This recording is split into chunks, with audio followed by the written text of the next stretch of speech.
Едната ръка на сакрала, едната на сърцето.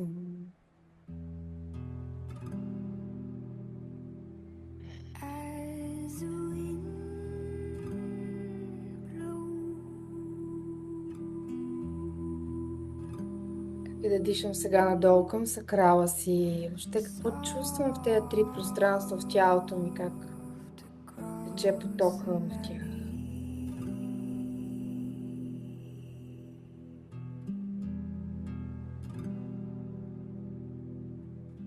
Първото нещо, за да съм сетивна жена, е да забавя ритъм, да се забавя, да вляза в тялото си, да се напоя, да отключа сакрала си, да дишам в корема си и да си дам пространство да чувствам всичко неизчувствано някога, не наведнъж, лека по лека.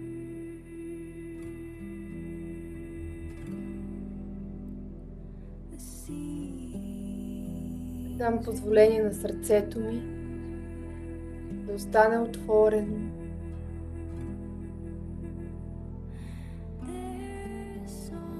да остане незащитено.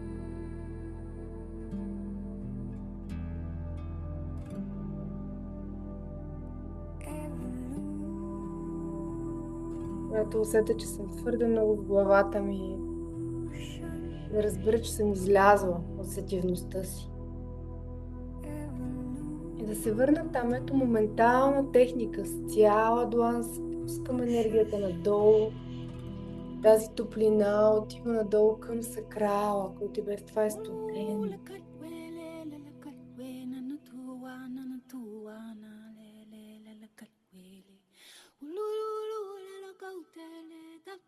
Това е в тялото, как мога да съм сетивна в пространството около мен.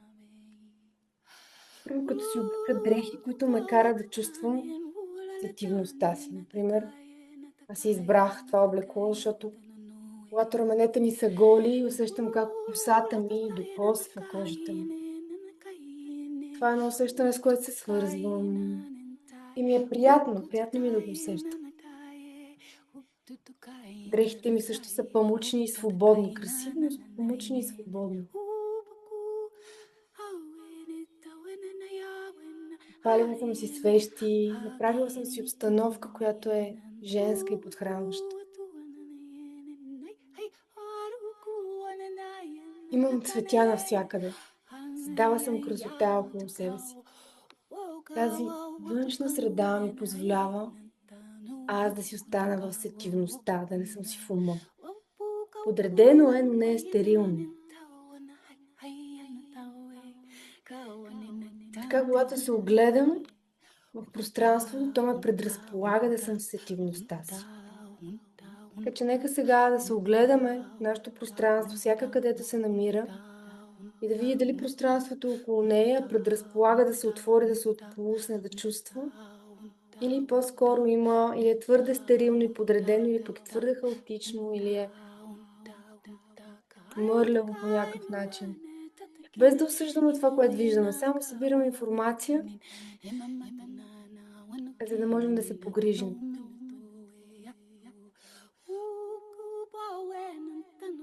Светлината, приглушена светлина, свещи, аромати ме забавя. Не използвам синтетични парфюми, слагам си етерично масло от роза или други естествени парфюми и аромати. Всичко това създава у мен една среда, която подкрепя сетивността ми.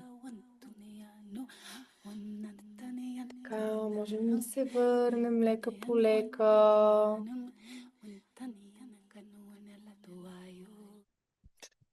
Сега ще спра музиката.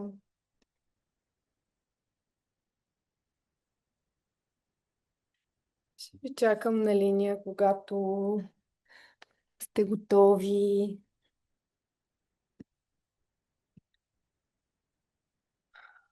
Оставих за накрая музата, на която исках да ви говоря, за жената като муза.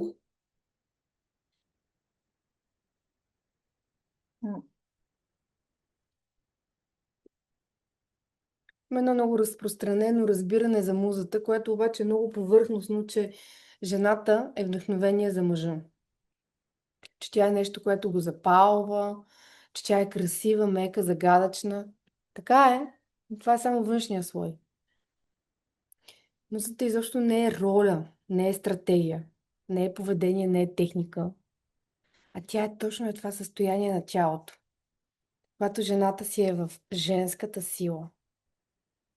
А жената си е в женската сила не когато манипулира и прави стратегии, а когато е в контакт със собствената си жизненост, когато соковете й текат, когато следва собствения си поток и е в контакт с собственото си вдъхновение, това, което не я вдъхновява в този момент. Жената не е длъжна да бъде вдъхновена от едно и също нещо през целия си живот. Тя може да сменя вдъхновението си. Това сме жени. Така че музата изобщо не прави усилия да бъде интересна, не се опитва да задържи нечие внимание, не се доказва. Тя просто е в преживяването. Тя е в начина, по който се движи в пространството. Така че, разбирате ли, за мъжете и въобще за хората е супер магнетично това. Жена, която чувства, която е в сетивата си. И това създава привличането, притеглянето.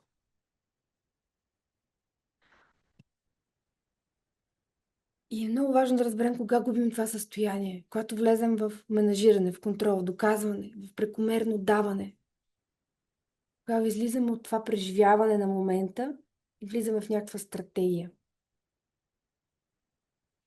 И можем да започнем да го усещаме. Сега сме сетивни, отключени. Ще ми споделите как сте, но би трябвало, надявам се, все пак да има някакъв ефект тази практика. Но ще разберем, че тялото ни се стяга. Движението ни някакси става по-насечено или бързо. Дъха става плитък. И все едно ние излизаме от момента. И всъщност музата за мен е като една директна еманация на този принцип Wu Wei, за който ви споменах. Защото тя не натиска, не форсира, изобщо не се опитва да произведе ефект. Не, това става естествено.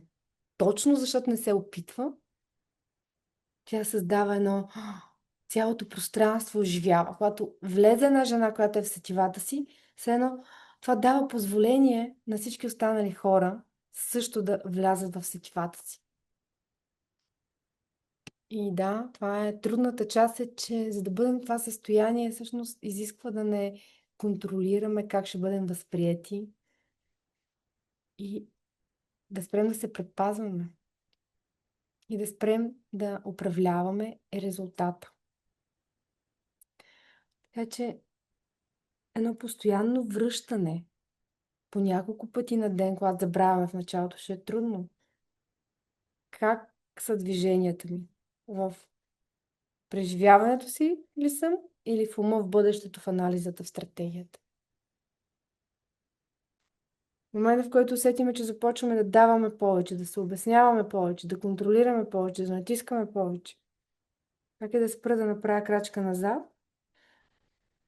и мога да си избера едно от всичките тези движения, които направихме днес, да го направя и да видя моментално как ще се върна в това състояние.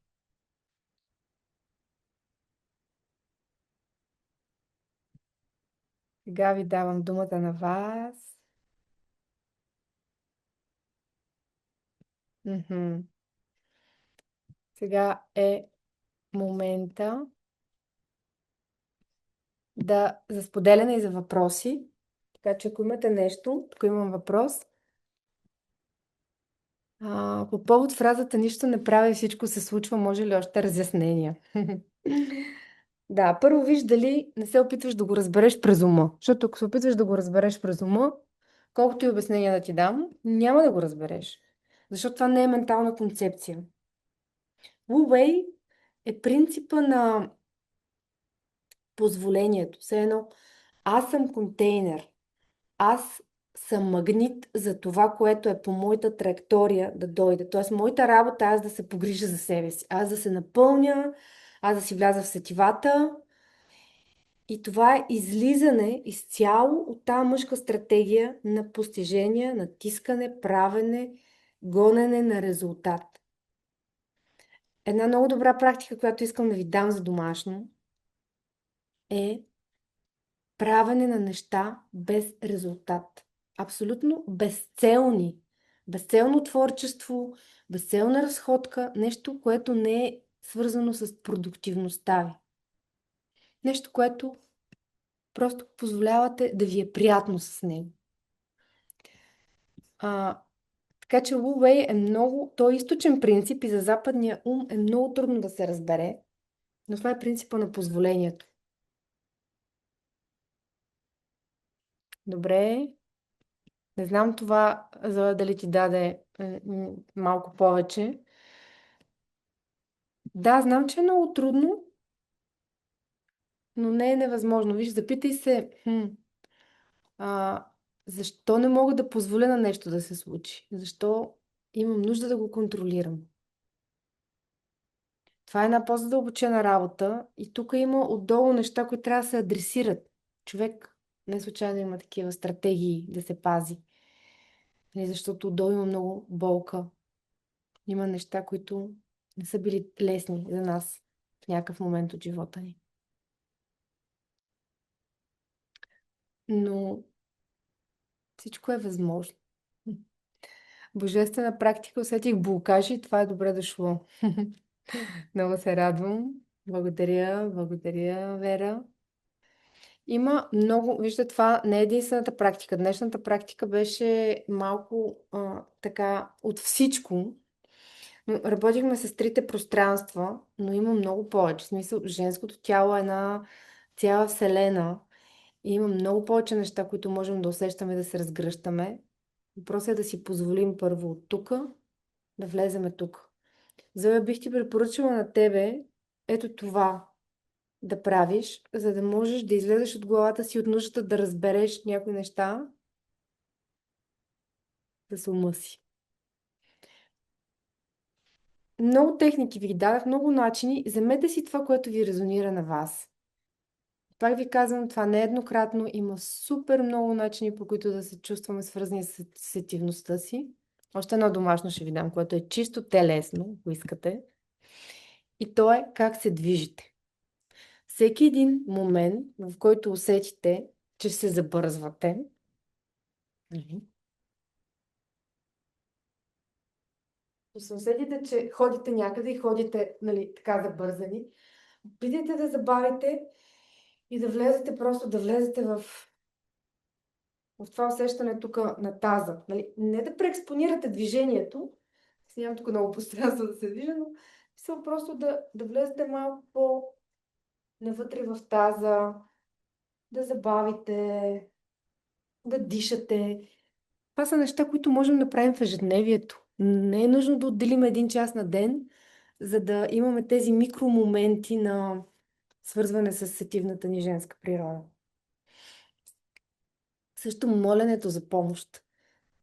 Опитайте да помолите още утре някой мъж да ви отвори вратата или нещо да ви помогне с нещо. Това за силните жени е много трудно. Опитайте да молите за помощ. Благодаря да ви. Практиката ме накара да се почувствам отново в женската ми енергия. В последно време се чувствам често в мъжката енергия. Това вероятно отблъсква. О, да! Аз го обясних това нещо. Когато ние сме в мъжката си енергия, може да си представим ето така, един мъж и една жена. Ето, това е една жена, това е един мъж. Когато жената е в мъжката си енергия, тя прави ето така. Тя се накланя към този мъж. Тя иска нещо от него, иска да се промени, иска да го менажира, иска нещо, да задоволи някаква нейна нужда. И естественото нещо, мъжа прави така. А представете си една жена, която стои като едно красиво цвете, което прави е така. Вижте, то самото, разбирате ли, това е движението. Мъжа иска да дойде, да изследва, да помирише, да вкуси това цвете. Така че всеки път, когато усетим в мъжката енергия, че правиме това, то буквално тялото ни отива напред, спираме и започваме да ставаме това нещо на цвете, което пулсира. Надявам се, че това също ще помогне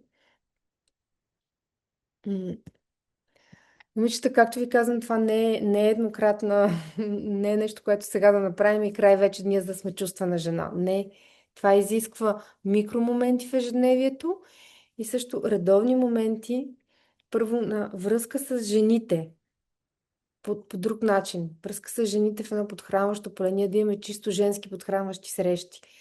Също така да имаме време сами със себе си, да си създаваме пространство за наслада, ако трябва да си го сложите в графика. Сега това е време 10 минутки само за наслада. Лягам си, ето тук аз съм си опънала. Това пространство съм си направила мекичко и хубаво и топличко. Слагам си аромати и това са моите 10 минути на супер наситена сетивност, наслада за мене. Галя се както ми харесва, може с перо да се галя. Има всякакви начини. И така, това е нещо, което продължава. Това е една серия, която ще продължи. Ще имаме много по-дълбока работа, така че сте добре дошли на останалите практики. Лека по лека, това е процес. Нали, не е нещо, което се случва така изведнъж и сме превключили. Но сме направили крачката, надявам се.